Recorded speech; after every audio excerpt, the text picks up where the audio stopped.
Two strangers forced to share a remote cabin for 2 weeks, both hiding the same secret profession, both running from scandals that could end their careers.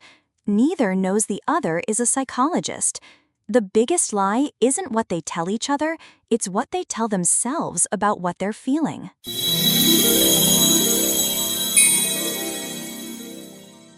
The summer sun beat down hard on the windshield when Chloe finally spotted the house.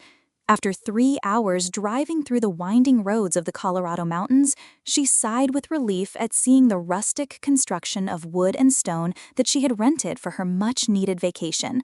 2 weeks away from Denver, from the offices, from patients, from all the pressure of being the psychologist that everyone expected to have all the answers.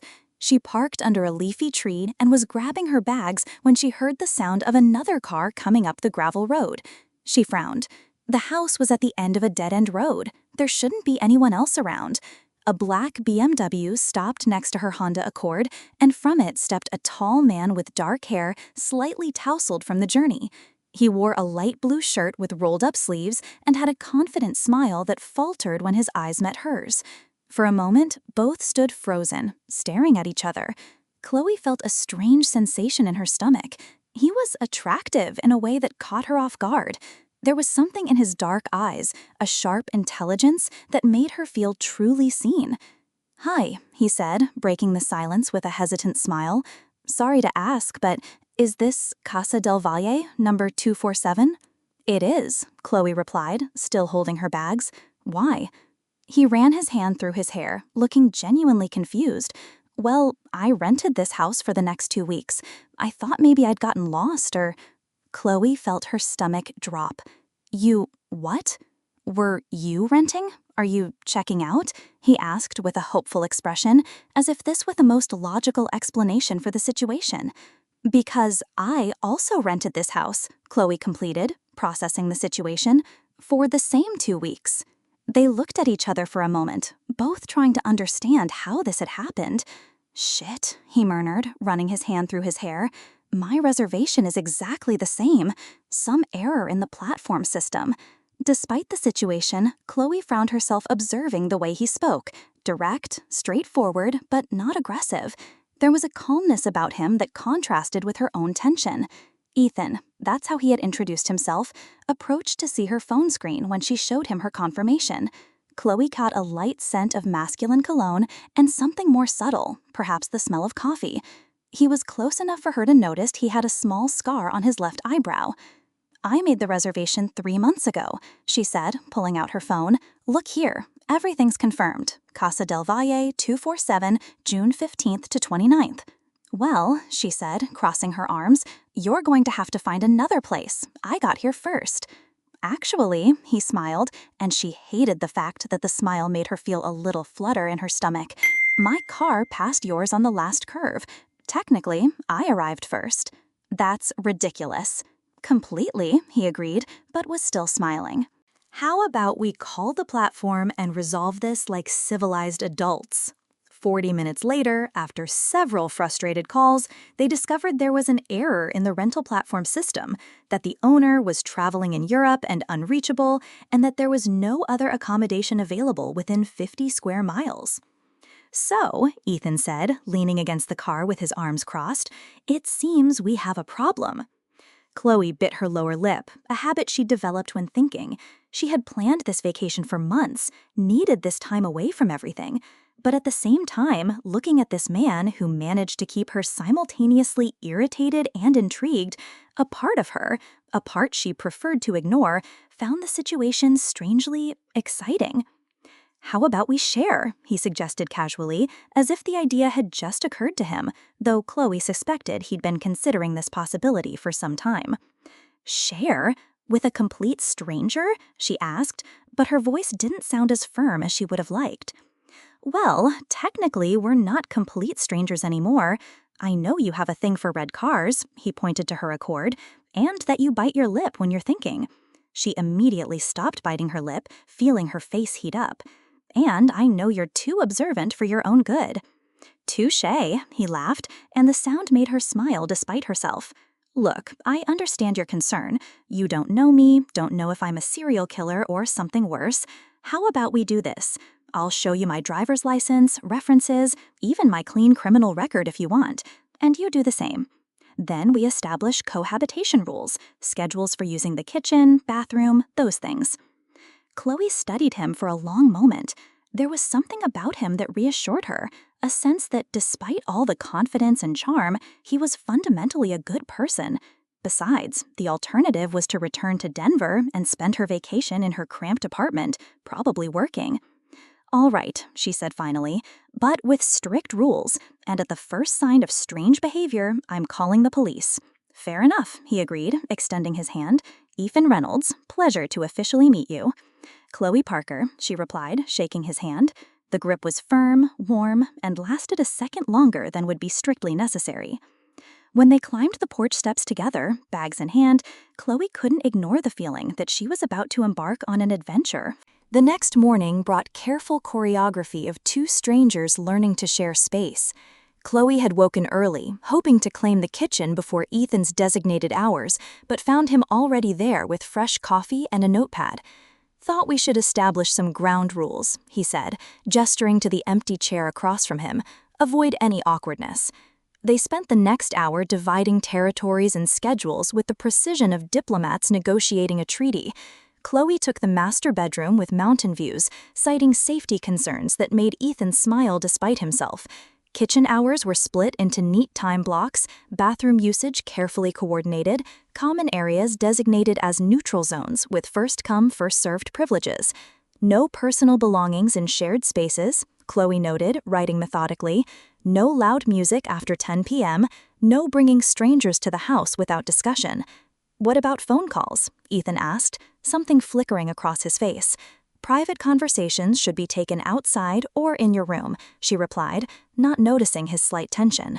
As they finalized their domestic accord, both felt the strange intimacy of negotiating personal space with someone they barely knew. The careful politeness, the way they avoided eye contact when discussing bathroom schedules, the unspoken acknowledgement that they were about to spend 2 weeks in closer proximity than many marriages required. By noon, they had transformed from strangers into reluctant housemates with a detailed contract governing their coexistence. Neither mentioned how the act of creating rules together had felt unexpectedly domestic, or how the careful boundaries they were establishing seemed designed to contain something neither was ready to name. The house suddenly felt smaller, charged with the awareness that they were no longer just sharing space. They were creating a temporary life together, complete with the mundane negotiations that came with learning to live around another person's habits, needs, and secrets, far more complicated than her planned vacation. The next morning brought an awkward dance around the kitchen. Chloe had woken early, hoping to avoid Ethan during his designated cooking hours, but the smell of fresh coffee drew her downstairs anyway. Morning, he said, not looking up from his laptop where he was typing furiously. Coffee's fresh. Thanks. She poured herself a cup, studying him over the rim. He wore wire-rimmed glasses she hadn't seen before, and his hair was slightly mussed. There was something different about him this morning, more serious, more professional. Working already? She asked casually. Court case, he replied without missing a beat. Due dates don't respect vacation schedules. Chloe nearly choked on her coffee. Court case? Corporate law, boring stuff. He finally looked up, and she caught something in his expression, a flicker of calculation that made her pulse quicken. What about you? What kind of work requires a 2-week mental health break? I never said it was mental health. You didn't have to. The way you talked about needing to get away from pressure, from being the person with all the answers, sounds like a high-stress profession. Medical field, maybe? Therapy? The accuracy of his guess sent alarm bells ringing in her head. She forced herself to remain calm, but her training kicked in automatically. His body language was off. The casual way he'd mentioned therapy, the way he was watching her reaction too carefully. You ask a lot of questions for a lawyer, she said, setting down her cup with deliberate slowness. Occupational hazard. We're trained to gather information. Funny.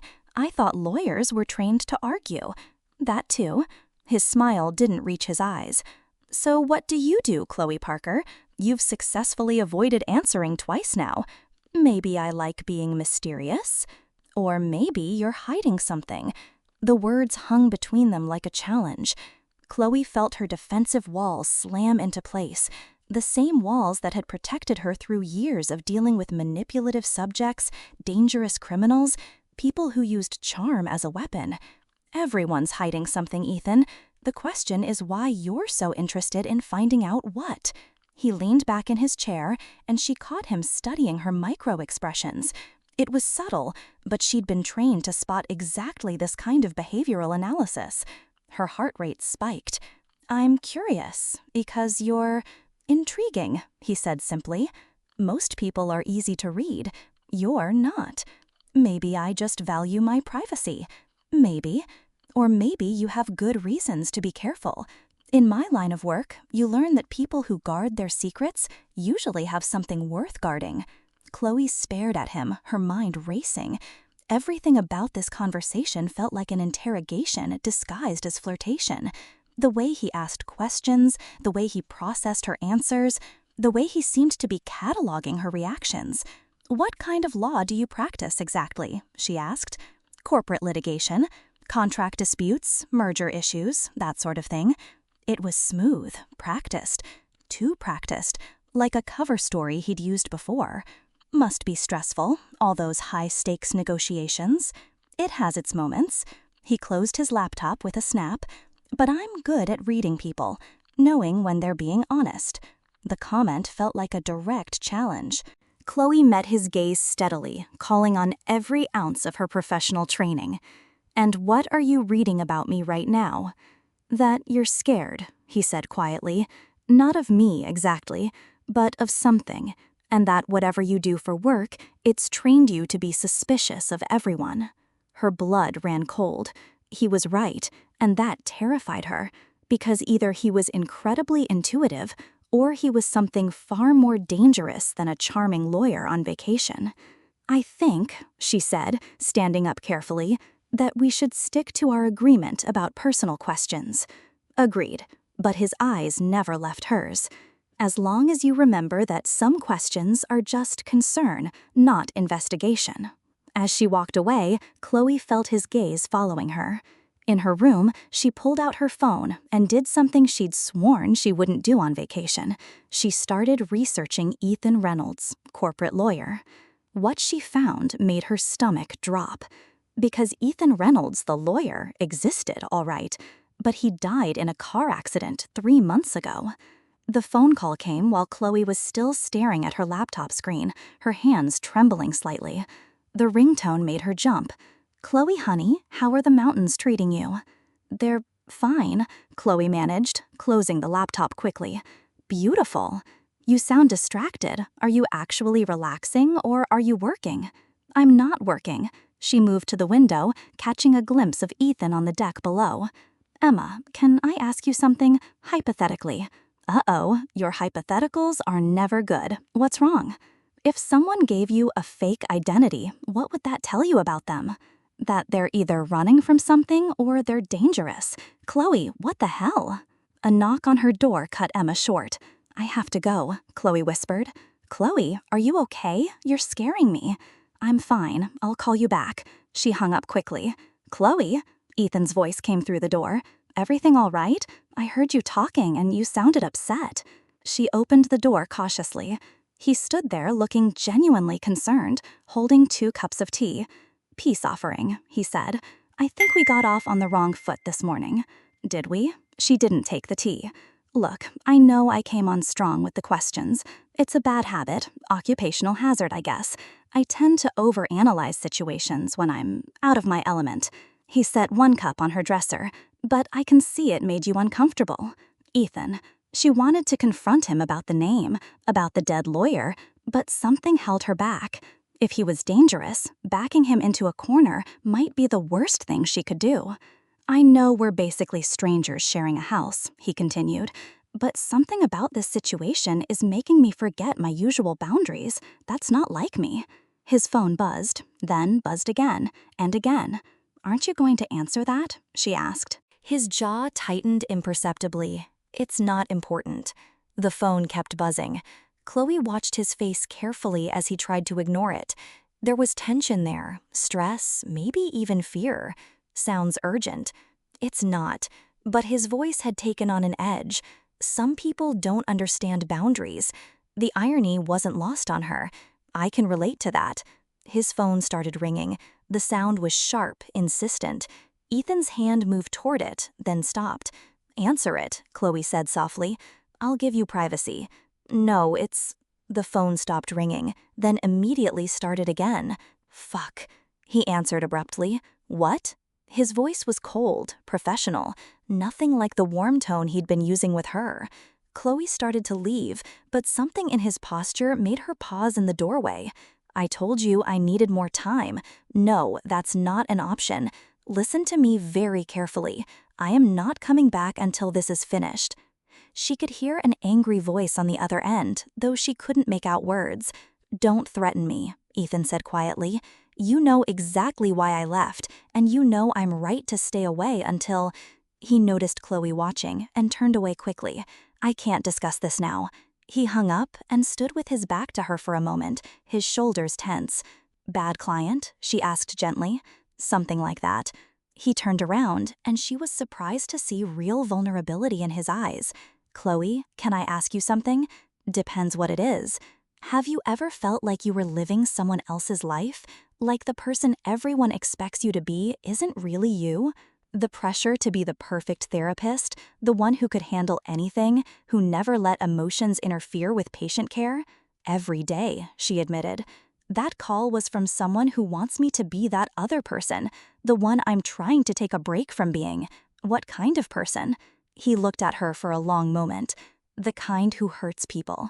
Before she could respond, her own phone rang. She glanced at the caller ID and felt her stomach drop. "I should take this," she said. "Of course." But he didn't move to leave. She answered, moving toward the window. "Hi, Mom." "Chloe, sweetie, I've been thinking about our conversation, about you taking time off." Her mother's voice carried that particular tone of worry that always made Chloe feel guilty. "I really think you should come home early. This whole isolation thing isn't healthy." "Mom, I'm fine. I'm exactly where I need to be." "But honey, after what happened with the Marcus case, you need to be around people who care about you, not hiding away in some cabin." Chloe was very aware of Ethan listening, even though he was pretending to look at his phone. "I'm not hiding. I'm processing." "You're running away, just like your father did when things got difficult." The comparison stung because it wasn't entirely wrong. "Mom, I have to go." "Chloe, please, come home. Let us take care of you for once." "I'll call you tomorrow." She hung up quickly. The silence stretched between them. Outside, thunder rumbled in the distance. "Family pressure?" Ethan asked. "You could say that." She turned to face him. "They think I'm running away from my problems." "Are you?" "Maybe." "Are you?" They stared at each other across the small room, both of them carrying secrets, both of them clearly dealing with situations they didn't want to discuss. "This is insane," Chloe said suddenly.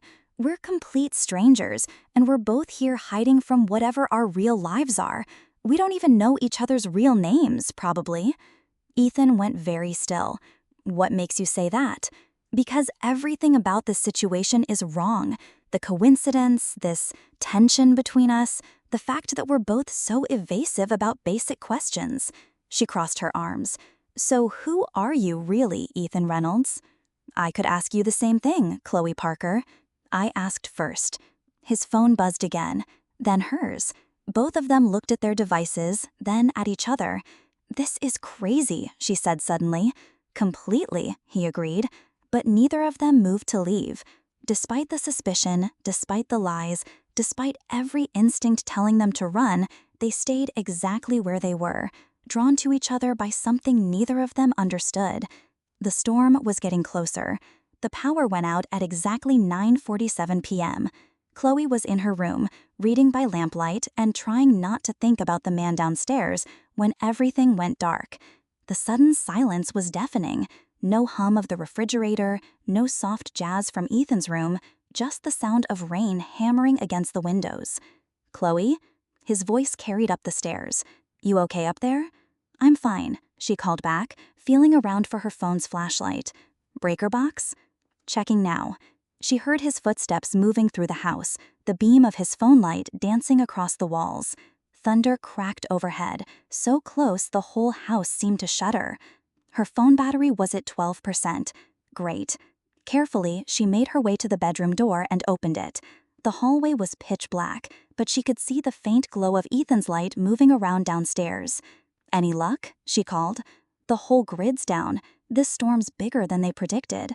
Another flash of lightning illuminated the hallway for a split second, followed immediately by thunder.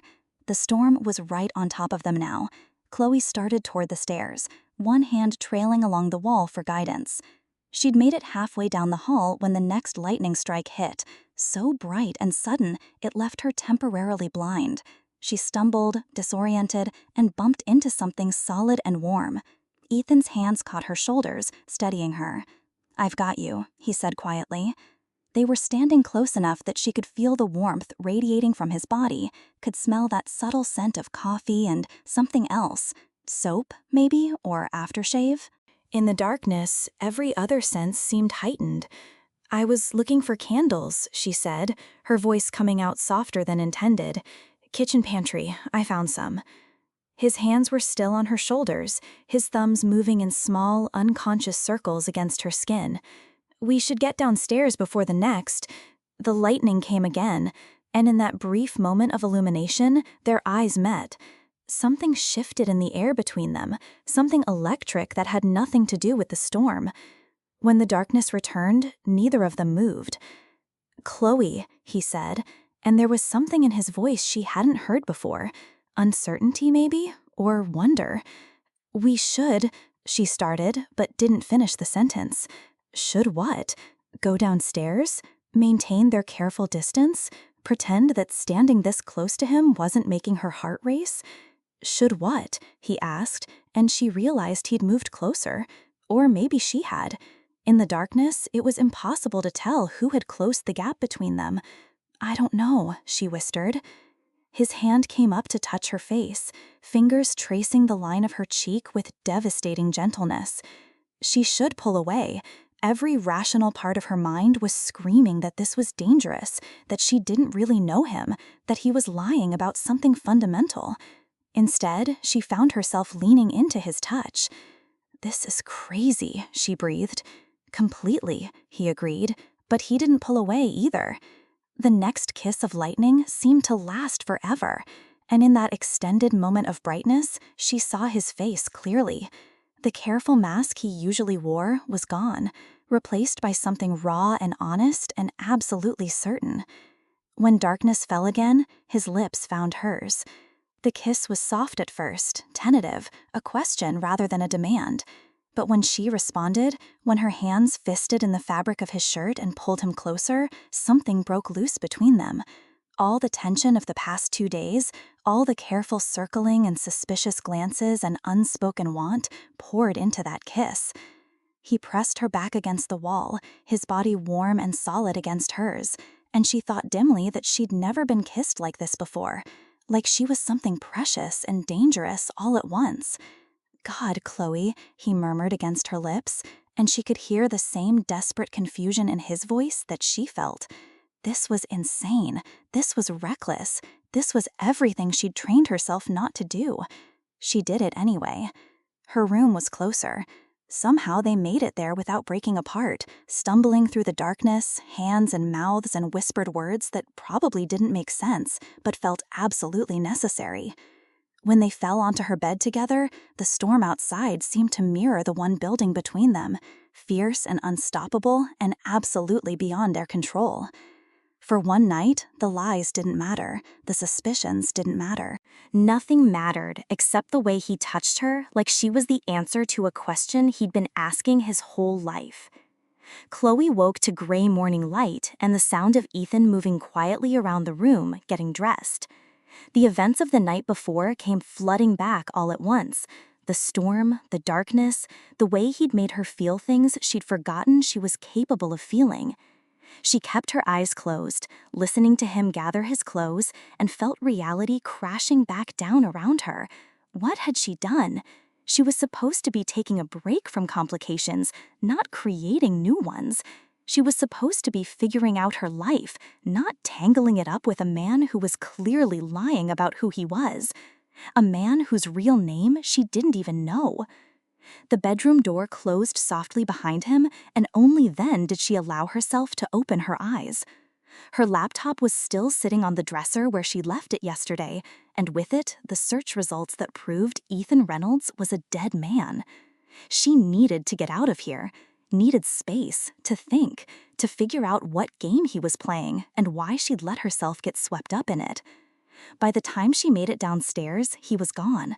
A note on the kitchen counter explained that he'd driven into town for supplies and coffee, that the power might be out for most of the day.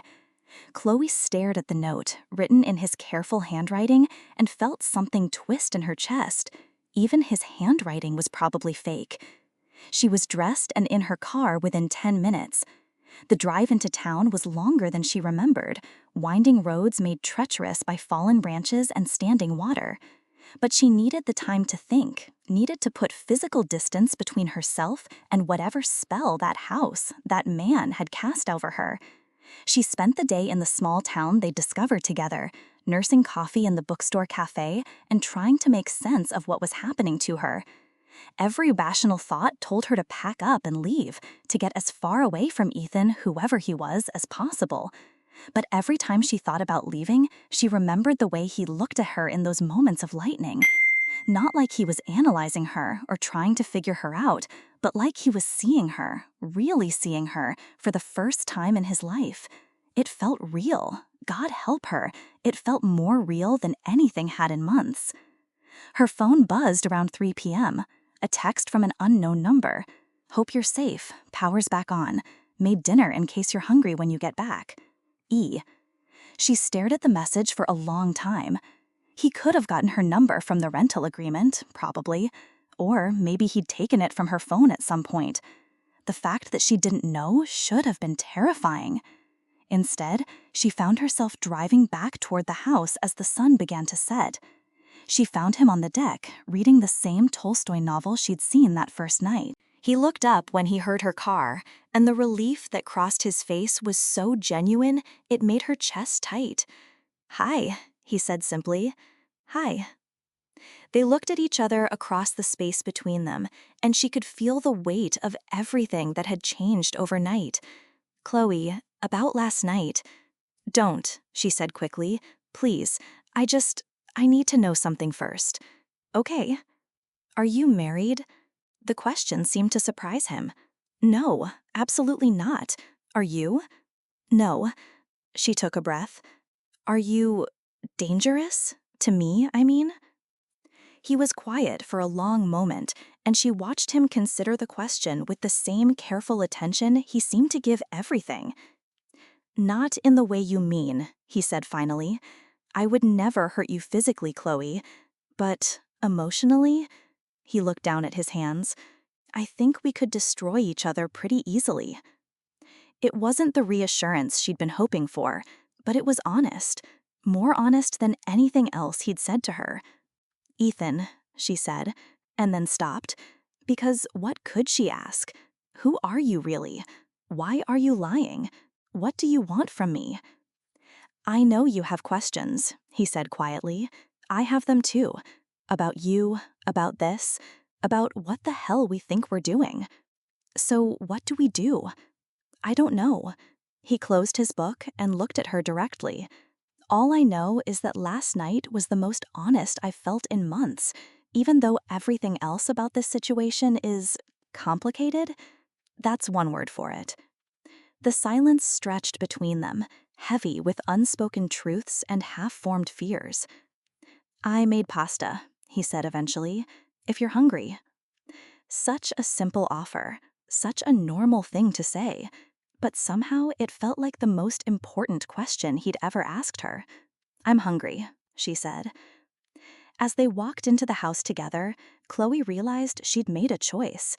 Maybe not a smart one, maybe not a safe one, but a choice nonetheless. She was going to see where this led, lies and all. The problem was, she was starting to suspect that wherever it led, there would be no coming back from it. The next few days fell into a careful rhythm of advance and retreat. They moved around each other like dancers learning new choreography, close enough to feel the pull, careful enough not to collide. Ethan cooked breakfast, Chloe did the dishes. She read in the living room, he worked on the deck. They shared meals and made careful conversation about books, movies, the weather, anything but the night the storm brought them together. But the awareness was constant. The way his hand brushed hers when he passed her coffee. How she caught him watching her when he thought she wasn't looking. The charged silence that fell whenever they found themselves alone in a room. On the fourth morning after the storm, Chloe woke to find a cup of perfect coffee waiting on her nightstand, still steaming. No note, no explanation. Just coffee made exactly the way she liked it. 2 sugars, splash of cream. He wasn't in the kitchen when she came downstairs. Through the window, she could see him splitting firewood behind the house, his movements economical and precise. She stood watching longer than she should have, noting the concentration on his face, the way he seemed to approach every task with the same methodical focus. "Everything okay?" His voice came from directly behind her. She spun around, heart jumping. "I didn't hear you come in." "Sorry, thought you heard the door." He was close enough that she could smell sawdust and fresh air on his clothes. "Thank you for the coffee. Seemed like you needed it. You were up late again." She had been up late, listening to him pace in his room, hearing the low murmur of phone conversations that always seemed to end abruptly. Whatever was chasing him back in his real life wasn't letting go easily. "Work stuff," he said dismissively, "boring legal things." There it was again, that slight hesitation before he mentioned his supposed job. The way his eyes didn't quite meet hers when he talked about being a lawyer. "Must be a complicated case," she said casually. "All those late-night calls. Client's anxious, you know how it is." He moved toward the coffee pot, putting distance between them. "What about you? Family still pressuring you to come home?" "Something like that."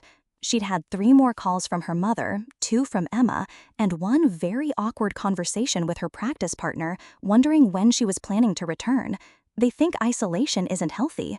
"What do you think?" She looked at him, really looked. At the way he held himself when he thought no one was watching, the careful control that never quite relaxed. At the laptop he carried everywhere, but never seemed to actually use for legal work. At the expensive watch he wore, despite claiming to want a simple vacation. "I think," she said slowly, "that sometimes you need to step away from who everyone expects you to be before you can figure out who you actually are." Something flickered across his face. Recognition, maybe, or relief that someone understood. "And have you? Figured it out?" The question hung between them like a challenge, because the truth was, she was more confused than ever. The woman she'd been back in Denver, controlled, professional, emotionally distant, felt like a stranger. This version of herself, the one who made impulsive decisions and kissed men she barely knew in lightning storms, was unfamiliar territory. "I'm working on it," she said. "Well," he said, moving closer again, "for what it's worth, I like the version I've met here. Even though you don't really know her?" "Especially because I don't really know her." His smile was crooked, self-aware. "She's full of surprises." Before she could respond, his phone buzzed. The familiar tension immediately returned to his shoulders. "Aren't you going to—" "No," he said firmly, but she could see the effort it took to ignore it. "I'm on vacation." The phone stopped, then immediately started ringing again. "Ethan?" It's not important, but it was. She could see it in the way his jaw tightened, in the careful way he was avoiding looking at the screen. Whatever was happening in his real life, it was important enough that someone was desperately trying to reach him. "Take the call," she said softly. "I'll give you space." For a moment, she thought he might refuse. Then his phone started ringing a 3rd time, and she saw his resolve crack. "5 minutes," he said, already moving toward the deck. "I'm sorry." She watched him through the window as he answered, saw his posture change the moment he started speaking. Gone was the relaxed man who'd been making her coffee and splitting firewood. In his place stood someone she didn't recognize. Shoulders rigid, voice sharp, gestures controlled but aggressive. This was the person he was hiding from her. This was his real-life calling. And despite everything rational thought told her, despite every red flag and unanswered question, she realized she didn't want him to go back to it. The confrontation started over something stupid, Ethan leaving his coffee cup in the sink instead of washing it. "Really?" Chloe said, holding up the mug. "We agreed on cleaning up after ourselves." "Sorry," he said without looking up from his laptop. "I was distracted." "By what? Another urgent legal matter that requires you to pace around the house at midnight?" He finally looked at her, and she saw irritation flash across his face. "Excuse me?" "Nothing. Forget it." She turned toward the sink, but his voice stopped her. "No, let's not forget it. You clearly have something to say." She set the mug down with deliberate care. "Fine. Who do you keep talking to on those calls? The ones you take outside? The ones that make you come back inside looking like you want to punch something? Work.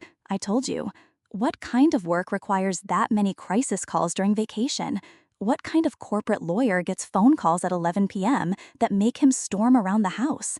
Ethan closed his laptop with a snap. "The kind who has demanding clients.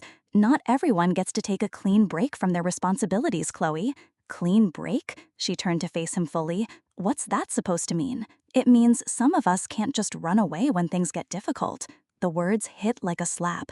"I'm not running away." "No? Then what do you call disappearing for 2 weeks? Refusing to talk about your job? Dodging every personal question I ask?"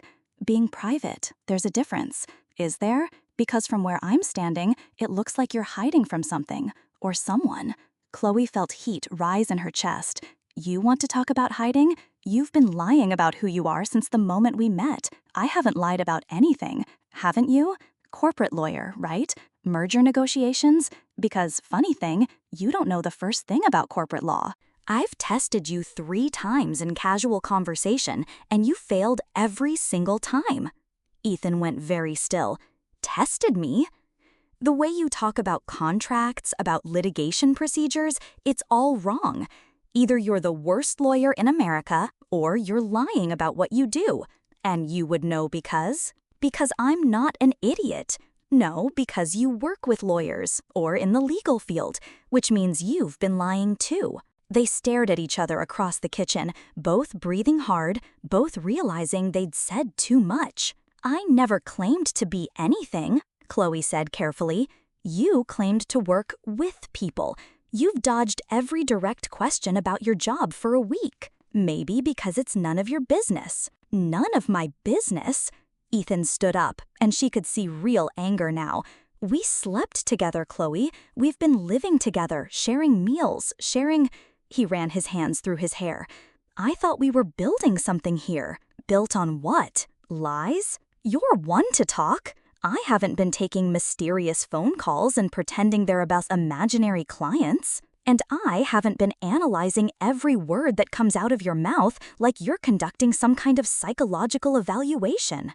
The accusation hung in the air like smoke. Chloe felt her face go pale. "What did you just say?" "You heard me. The way you watch people, the way you phrase questions, the way you seem to know exactly what buttons to push. That's not normal social interaction, Chloe. That's professional behavior. You're paranoid." "Am I?" "Then explain why you always seem to know when I'm lying. Explain why you can read my mood before I've said a word. Explain why every conversation with you feels like a therapy session. Maybe because you clearly need therapy." The words came out sharper than she intended, and she saw him flinch as if she'd struck him. "There it is," he said quietly.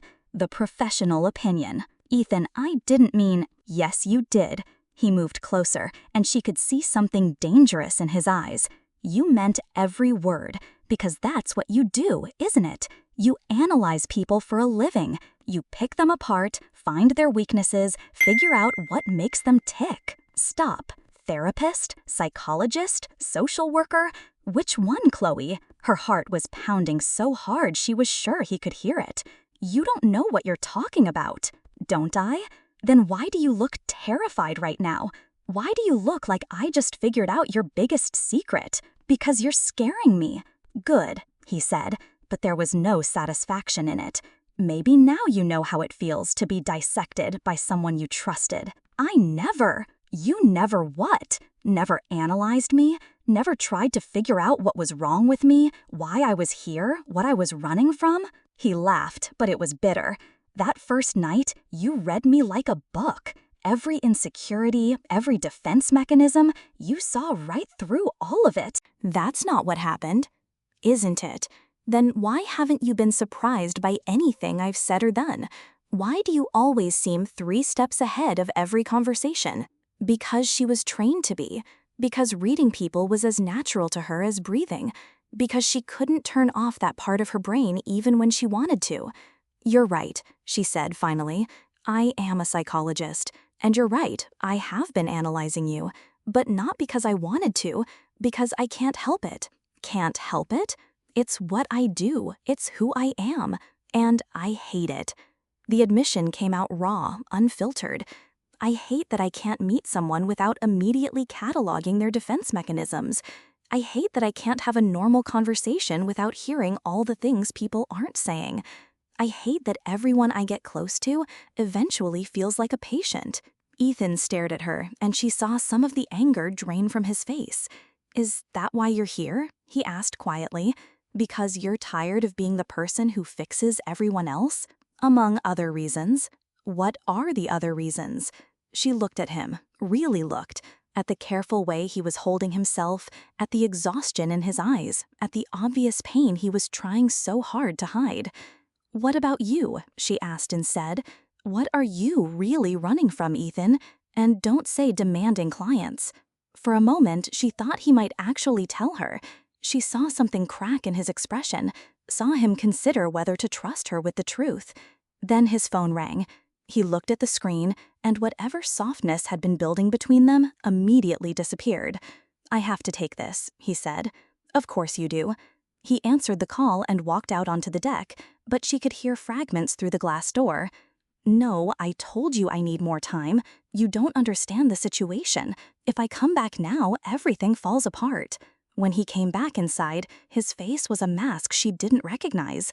I have to go into town, he said. Tonight. I'll probably be gone until tomorrow. Business? Something like that. She nodded, not trusting herself to speak. They'd been so close to something real, so close to honesty, and now they were back to careful lies and manufactured distance. Chloe, he said as he headed toward the stairs, what I said about you analyzing me, I shouldn't have made it sound like an accusation. The truth is, I think you see me more clearly than anyone has in a long time, and that scares the hell out of me. Then he was gone, leaving her standing in the kitchen with more questions than answers, and the growing certainty that whatever was happening between them was about to get much more complicated. Chloe spent the evening alone, trying to read, but finding herself staring at the same page for 20 minutes at a time. The house felt different without Ethan in it, too quiet, too empty, like something essential was missing. She made herself dinner and ate it standing at the kitchen counter, looking out at the deck where he'd been taking his mysterious phone calls. Part of her was relieved to have space to think, but a larger part missed his presence more than she wanted to admit. Around 10 p.m., she heard a car in the driveway. He came through the door looking exhausted, his shirt wrinkled, his hair disheveled. When he saw her curled up on the couch with her book, he stopped short. I thought you'd be asleep, he said. Couldn't sleep. How was your business? Complicated. He dropped his keys on the counter and ran his hands through his hair. Chloe, about earlier. You don't have to explain. Yes, I do. He moved closer, and she could see something raw in his expression. The call was from my lawyer. Her heart skipped. Your lawyer? I'm in trouble, professional trouble, the kind that could end my career. He sat down heavily in the chair across from her. I made a mistake, a big one, and now I'm trying to figure out how to live with the consequences. What kind of mistake? He was quiet for so long she thought he might not answer. When he finally spoke, his voice was barely above a whisper. I got involved with someone I shouldn't have, someone who was vulnerable, and when it went wrong, it went really wrong. Chloe felt something cold settle in her stomach. Involved how? Does it matter? The point is, I crossed a line that should never be crossed, And now I'm facing an ethics investigation that could destroy everything I've worked for. She studied his face, looking for signs of deception, but all she saw was genuine pain and self-recrimination. Is that why you're here, hiding out while your lawyer deals with it? I'm not hiding, He looked up at her, and she saw something desperate in his eyes. I'm trying to figure out who I am when I'm not defined by my job. Because if they take my license, if they destroy my reputation, I don't know what's left. The confession hung between them like a bridge neither of them was sure they should cross. Ethan, she said softly, what you did, was it really that bad? Or are you just catastrophizing? You want the truth? I don't know anymore. I've gone over it so many times in my head that I can't tell what was real and what was my imagination. All I know is that someone got hurt, and it was my fault. Chloe closed her eyes, fighting against the professional instincts that wanted to dig deeper, to analyze, to fix. But underneath the therapist was a woman who recognized the same kind of guilt she'd been carrying. I understand, she said finally. Do you? More than you know. Something shifted in the air between them, a recognition, maybe, or a mutual acknowledgement of shared damage. The person you got involved with, she said carefully, did they hurt themselves? Ethan's head snapped up, and she saw shock in his eyes. How did you? Because I can see it in your face. The same guilt I see in my own mirror every morning.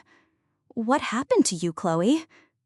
She thought about deflecting, about changing the subject, about maintaining the careful walls she'd built around the memory. Instead, she found herself speaking. I had a patient, someone who became fixated on me. I handled it wrong, and she took a shaky breath. He tried to kill himself because of me, because I couldn't help him the way he needed to be helped. Jesus. He survived, but barely, and I realized I couldn't trust myself anymore. Couldn't trust my judgment, my ability to maintain boundaries, my capacity to help people without destroying them. They sat in silence, both lost in their respective guilt and self-recrimination. So here we are, Ethan said eventually. 2 broken therapists hiding in the mountains. 2 therapists? She looked at him sharply. You said lawyer. I lied. I'm a psychologist. Clinical practice, mostly anxiety and depression. He met her eyes. Like you. The revelation should have been shocking, but instead it felt like the final piece of a puzzle clicking into place. Of course he was a psychologist. It explained everything. His ability to read her, his professional way of asking questions, the careful way he analyzed her responses. We're both therapists, she said slowly. Both in crisis. Both lying to each other about who we are. Both attracted to each other anyway. The last statement hung in the air like a challenge, because despite everything, the lies, the professional complications, the fact that they were both damaged, the attraction was still there, stronger than ever. This is insane, she whispered. Completely, he agreed. But neither of them moved away. If anything, the honesty had made the pull between them more intense, more dangerous.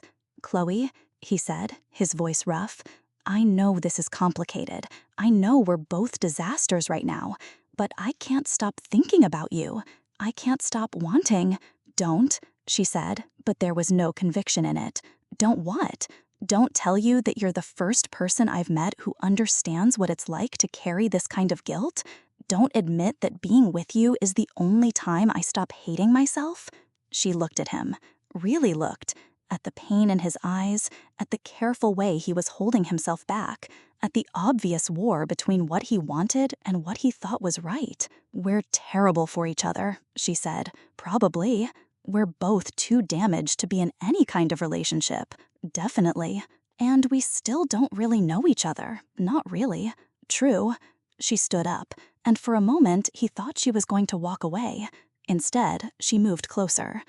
So why can't I stop wanting you too? She whispered. When he kissed her this time, it was different from the storm night. Slower, more deliberate, tinged with the knowledge of who they really were and what they were both carrying. They made it to the couch before the careful control both of them prized so highly completely fell apart. Later, tangled together in the dim light, Chloe traced patterns on his chest and tried to make sense of what was happening to them. "This doesn't solve anything," she murmured against his skin. "I know. We're still broken, still lying to ourselves about this being a good idea.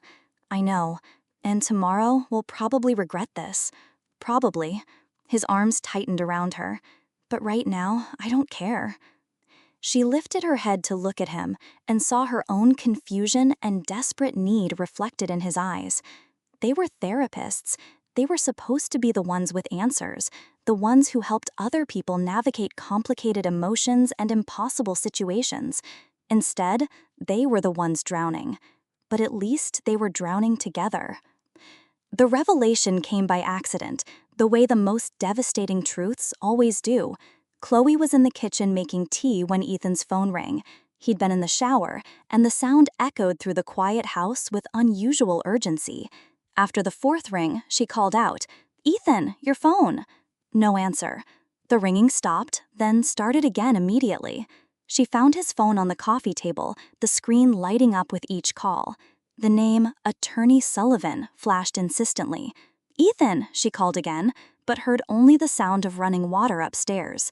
The phone rang a third time, then a fourth. Whoever this was, they weren't giving up. Finally, she heard his footsteps on the stairs. He appeared in a towel, hair dripping, and grabbed the phone just as it started ringing again. "Michael, I told you not to call unless—" He stopped when he saw Chloe watching. "Hold on." He moved toward the deck, but she was close enough to hear fragments of the conversation through the glass. "No, I'm not coming back until we know—" "What did the ethics board say?" "That's not possible. We had an agreement. She signed the waiver, Michael. She said she wanted the relationship." Chloe felt something cold settle in her stomach. Relationship, ethics board. "Listen to me very carefully," Ethan continued, his voice sharp. "Sarah was not my patient when we got involved. I terminated the therapeutic relationship 2 weeks before anything personal happened. I don't care how it looks, because I followed protocol, that's why." The words hit Chloe like physical blows. He was talking about a romantic relationship with a former patient, with someone who had been vulnerable, who had trusted him professionally before he crossed every line that existed. "The waiver proves she consented to dating after therapy ended," Ethan was saying. "Any competent lawyer should be able to argue that. What do you mean she's changed her story?" Chloe backed away from the door, her heart pounding. Everything she'd been feeling, everything she'd been guilty about, everything she'd been running from, and he had actually done it. He had actually crossed the line she'd been accused of crossing. "Michael, listen to me. I did nothing wrong. I followed every ethical guideline to the letter. Because I love her, that's why. No, I'm not willing to settle. I'm not giving up my license because some vindictive woman decided to rewrite history." Vindictive woman. The casual dismissal in his voice made Chloe's vision blur with rage. When Ethan came back inside, she was standing in the middle of the living room, her arms crossed, her whole body vibrating with fury. "Everything okay?" he asked, still dripping, still oblivious. "You son of a bitch." He stopped short. "What?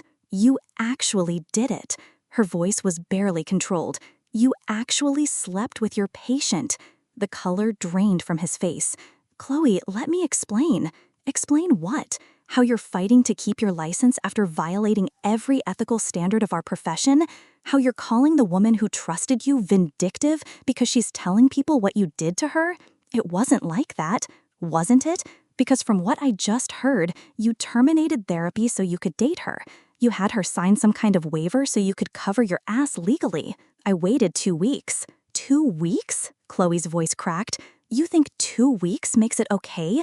You think a piece of paper makes it ethical? She consented. She wanted the relationship. She was your patient, Ethan. She was vulnerable and dependent on you, and you took advantage of that. I helped her. I genuinely cared about her. You exploited her. The words came out like venom. You used your position of power to manipulate someone who trusted you with her mental health. Ethan's jaw tightened. You don't know what you're talking about. Don't I? I know exactly what I'm talking about because I'm living with the guilt of something I didn't do. I'm tearing myself apart because a patient developed feelings for me that I never encouraged, never reciprocated, never acted on. And you actually did what I'm being destroyed for not doing. Sarah and I have a genuine connection. Sarah is your victim. She's not a victim. She's a grown woman who made her own choices. After you spent months getting inside her head, after you learned all her vulnerabilities and insecurities and fears, Chloe was shouting now. You think she was capable of making a free choice about being with you? You think the power dynamic just disappeared because you filed some paperwork? I love her. You love the control. You love having someone completely dependent on you emotionally. That's not true. Then why did she change her story, Ethan? Why is she now saying you took advantage of her? His face went cold. Because she's angry that I left. Because she can't handle that I needed space to think. Or because she finally realized what you did to her. I didn't do anything to her except help her heal and then fall in love with her. Sarah and I have a genuine connection. She's not a victim. She's a grown woman who made her own choices. After you spent months getting inside her head, after you learned all her vulnerabilities and insecurities and fears, Chloe was shouting now. You think she was capable of making a free choice about being with you? You think the power dynamic just disappeared because you filed some paperwork? I love her. You love the control. You love having someone completely dependent on you emotionally. That's not true. Then why did she change her story, Ethan? Why is she now saying you took advantage of her? His face went cold. Because she's angry that I left. Because she can't handle that I needed space to think. Or because she finally realized what you did to her. I didn't do anything to her except help her heal and then fall in love with her. You can't fall in love with a patient. Former patient. 2 weeks doesn't make her a former patient. 2 months doesn't. 2 years doesn't. The therapeutic relationship creates a permanent power imbalance that makes any romantic relationship unethical. Says who? The question hung in the air like a bomb. Chloe stared at him in absolute disbelief. Says every ethical guideline in our profession. Says every licensing board in the country. Says basic human decency. Says people who've never been in the situation, who've never experienced a genuine connection with someone they've helped. A genuine connection? Chloe felt like she might be sick.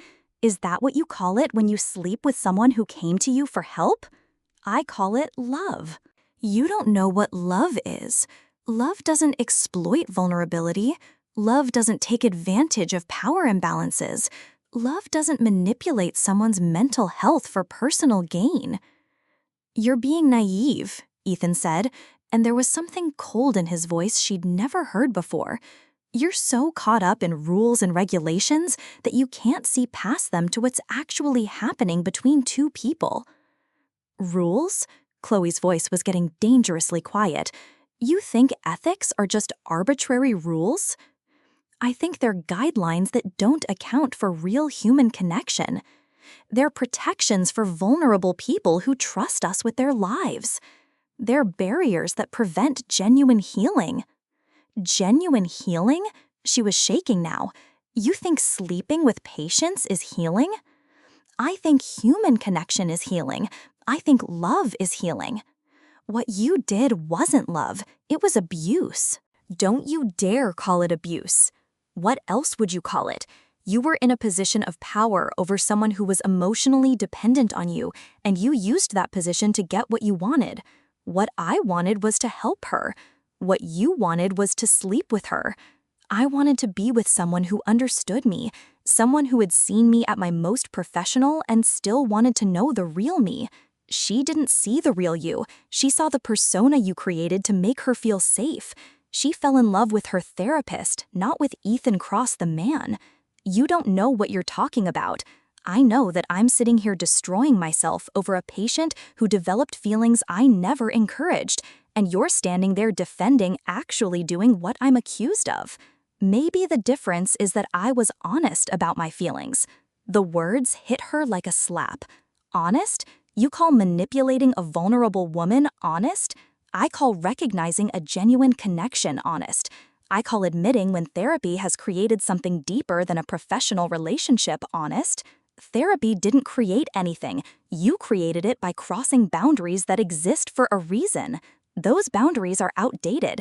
They assume therapists can't have genuine feelings for their patients. We're not supposed to have romantic feelings for our patients. Why not? We're human beings. We connect with people. Sometimes that connection becomes something more. Because we're in a position of power. Because they're vulnerable. Because they trust us. She was screaming now. Because when someone comes to us broken and scared and desperate for help, we don't get to decide that fixing them includes sleeping with them. I didn't fix her by sleeping with her. I fell in love with her as she healed. You fell in love with your own power over her. That's not true, isn't it? You loved being the one person who could make her feel better. You loved being essential to your mental health. You loved the control. I loved her. You loved owning her. Ethan's face went dark. You're projecting your own guilt onto me. My guilt? My guilt over what? Over the fact that part of you wanted to cross those boundaries too.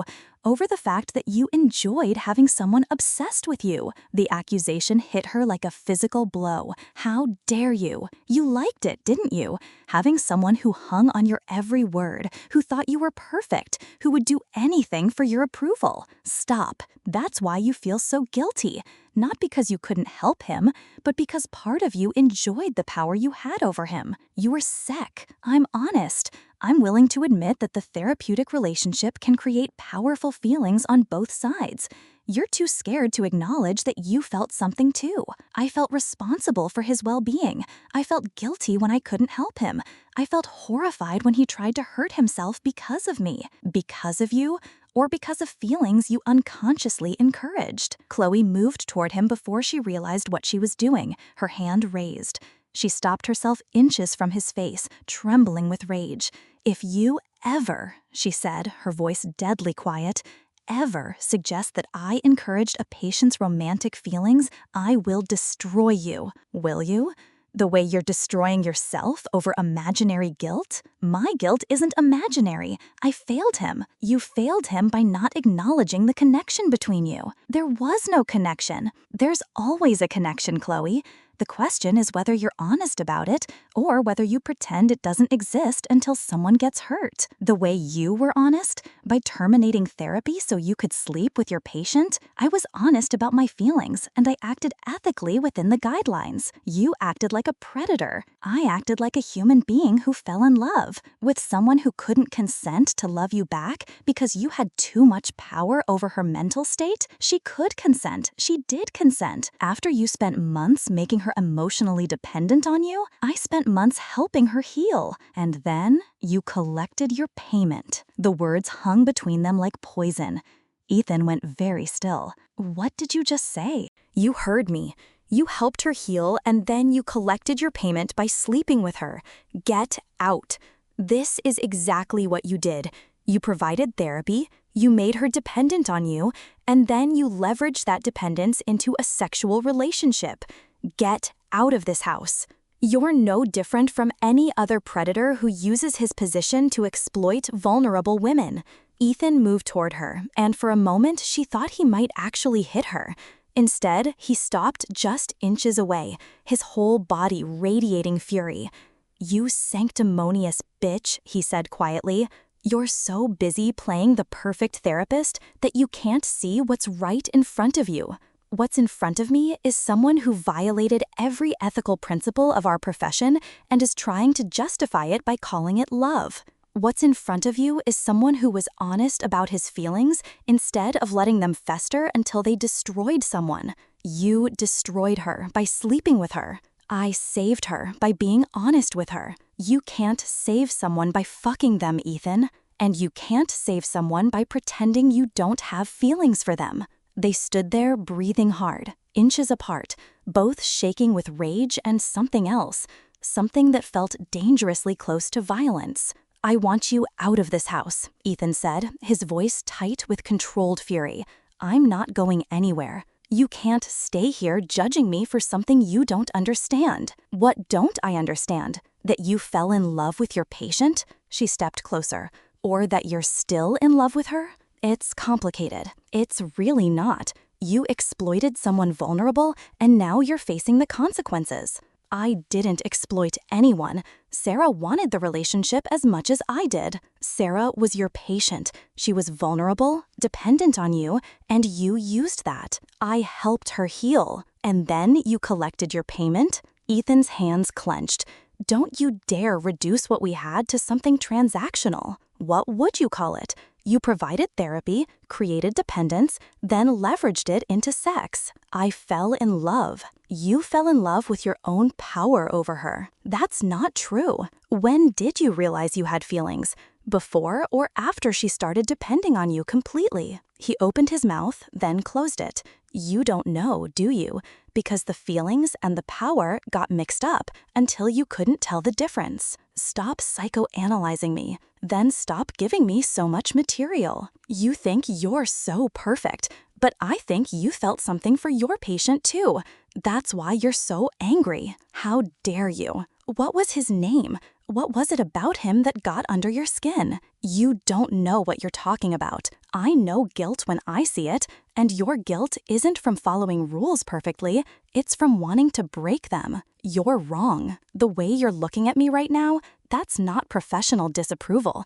That's personal pain. Even if that were true, I didn't act on it. No, you just let him suffer because acting would have been inconvenient for your career. He tried to kill himself because I couldn't save him. He tried to kill himself because you made him feel like his feelings were toxic. His feelings weren't wrong, acting on them would have been. For who? For him or for your precious reputation? I didn't abandon him, I referred him to another therapist. After he confessed his feelings, because I couldn't help him anymore. Or because you were afraid you might want to help him too much. The words hit deep. Chloe felt something crack. You're projecting. Maybe I'm recognizing a kindred spirit. Maybe we're both people who care too much. I handle it by maintaining boundaries, and I handle it by being honest about my feelings, even when it costs everything. Honest? You call manipulating a vulnerable woman honest? I call admitting when therapy creates something deeper honest. You create it by crossing lines that exist for a reason. Those lines aren't sacred. They're guidelines by people who never faced genuine connection. They're protections for people like Sarah. What are you afraid of, Chloe? I'm afraid of becoming you. And what if what I felt was real? Then I'm afraid of that too. Why? Something broke. Because I want you to choose me over her, and that makes me exactly what I've spent my career trying not to become. Ethan stared at her. You think I exploited Sarah? I know you did. And you think what I feel for you is different? Because Sarah needed me to save her.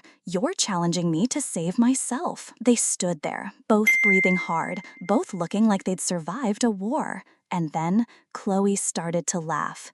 It began small, strangled, but grew until she was doubled over. Two therapists who had just dissected each other with surgical precision, standing in a cabin, confessing feelings they couldn't trust. Ethan stared, confused, which made it worse. Then his mouth twitched. He started laughing too.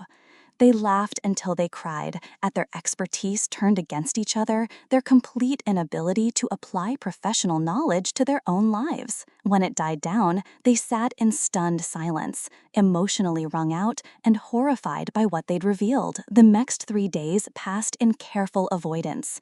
They moved around each other like wounded animals, maintaining polite distance. Ethan spent mornings on the deck staring at mountains more than his laptop. Chloe claimed the living room, books open but unread, replaying their confrontation. They maintained kitchen schedules with military precision, left coffee for each other but never shared space.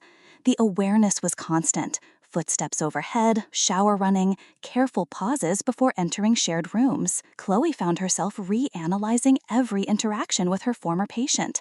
Had she been too rigid, too quick to refer him away?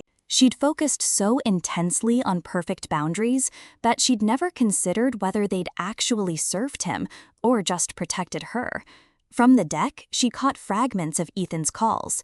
Once, she heard Sarah's name, followed by silence that made her chest tighten. On the third evening, a note, "Gone into town, back late, E." The house felt safer without him, but as hours passed, safety began feeling like loneliness. The call came while Chloe watched Ethan splitting wood with unnecessary force. "Dr. Parker? Dr. Martinez from the clinic, we need to discuss your return." "What's wrong?" "Your patients are asking for you specifically.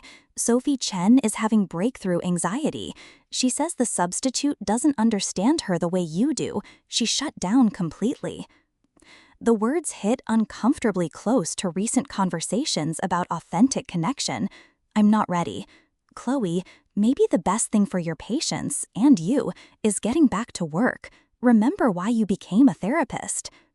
After hanging up, Chloe felt responsibility settling back on her shoulders. Real people were struggling while she hid, questioning everything. Through the window, she saw Ethan's phone ring. He went very still, then had a brief conversation that left him staring at his phone.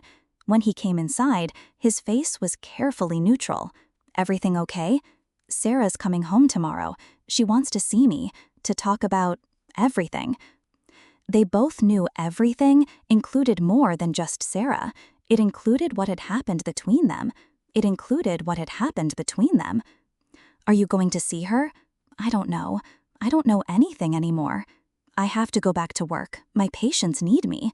And I have to figure out what's real and what's just psychological dependency. With Sarah, with everything." Neither moved to leave the kitchen. Outside, sunset painted everything gold. Soon, they'd return to separate lives, separate problems, separate attempts to be whole people instead of just competent professionals. But not yet. For now, they stood in gathering dusk, two broken healers, wondering if what they'd found was strong enough to survive daylight. That night, Chloe lay awake, staring at the ceiling, Dr. Martinez's words echoing, "Remember why you became a therapist." She'd become so focused on being perfect that she'd forgotten about being helpful. Her rigid boundaries hadn't protected her patient. They'd isolated him when he needed connection most. Down the hall, she could hear Ethan pacing. He was probably wrestling with similar realizations about Sarah, about the difference between being needed and being loved. They were both broken healers who'd spent so long analyzing others that they'd lost touch with their own humanity. Maybe that's why they'd found each other, two people who understood the weight of carrying others' pain while ignoring their own. The next evening, Chloe drove into town with no destination in mind. She needed space to think, to process everything that had happened, to figure out how to return to a life that suddenly felt foreign. She found herself at Murphy's, the small bar they'd discovered together during one of their afternoon explorations. The irony wasn't lost on her, seeking solitude in a place that held memories of him. The bar was nearly empty, just a few locals nursing beers and watching a baseball game with the sound turned down. She chose a stool at the far end, ordered whiskey, and tried to make sense of the past week. 15 minutes later, the door opened and Ethan walked in. He stopped when he saw her, and for a moment she thought he might leave. Instead, he moved slowly down the bar and took the stool beside hers, not looking at her, not speaking. The bartender approached. "Whiskey," Ethan said simply. They sat in silence, two people who'd said too much and not enough, watching amber liquid swirl in their glasses. The baseball game played soundlessly above them, crowd noise and commentary reduced to moving mouths and changing scores. Neither of them spoke. There was nothing left to analyze, no more defenses to tear down, no more professional boundaries to debate. Just two damaged people sitting in a dimly lit bar, finally comfortable with silence. When Ethan's hand moved closer to hers on the bar, she didn't pull away. When her shoulder brushed his as she reached for her drink, he didn't flinch. The connection was there, wordless, complicated, real. An hour later, they left together without discussion.